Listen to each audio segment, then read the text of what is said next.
With little pop-ups in Action Comics and Detective, is Titans Rebirth still the most relevant DC Rebirth title? Let's take a look. What's up, everybody? I'm Stan, and welcome to Detail Comics, where we go over comics in detail. On this iRate review, we're going to be talking about Titans number 3. So Titans, written by Dan Abnett, has been one of the most Rebirth-relevant books that we've really seen come out. This is primarily because the protagonist, you could almost call it a team book, but because everybody else is kind of underserved compared to the main Wally West storyline, it's really a Wally West and company kind of book. He's the main focus and was the main focus of DC Rebirth. In issue 3, we see the continued conflict with the team of Titans versus their doppelgangers from a previous universe that have been conjured by Kadabra. And the good thing about this is that the story, it's a mix. So Dan Abnett's doing a decent job writing the story, but it's mixed between different character and action elements, and it's really kind of appealing. It's a very fun kind of interaction, and you can see where things are kind of headed.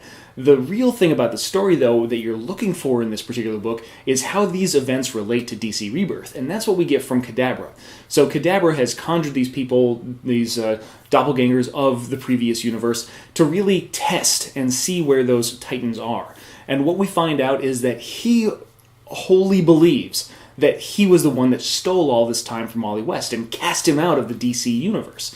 And that's kind of tough to believe, because Kadabra isn't necessarily a character that would do those kind of things and have that kind of power to manipulate time and space to that particular level, at least not in my perception.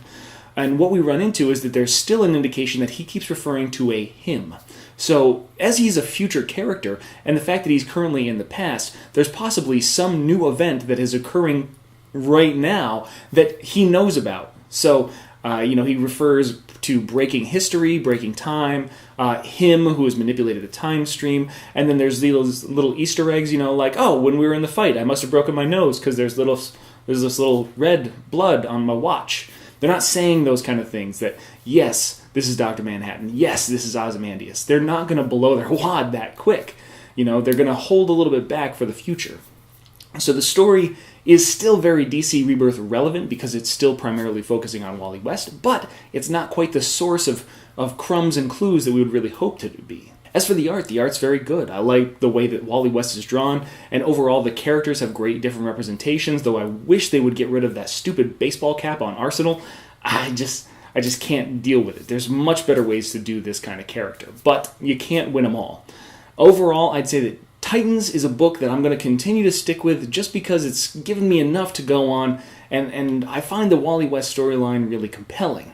However, if there's not enough development in the DC Rebirth category of this particular book, even though it's a once a month, it might find itself on the back burner and eventually off my pull list if other books are going to be getting these same kind of, clues and hints to the DC Rebirth overall story. In the meantime, I can definitely recommend it as a fun read, but it's one of those things where your mileage may vary. So that's my review of Titans Rebirth number 3, and I want to know what you guys think, so hit me up in the comments down below, start that conversation, we can go over some fan theories and stuff like that. It'd be a great conversation to have. As always, if you like what you see, hit that like button, and don't forget to subscribe to the button right there to get more news, reviews, and commentary on comic books, comic book movies, comic book TV shows and games, and anything and everything inside the world of comics.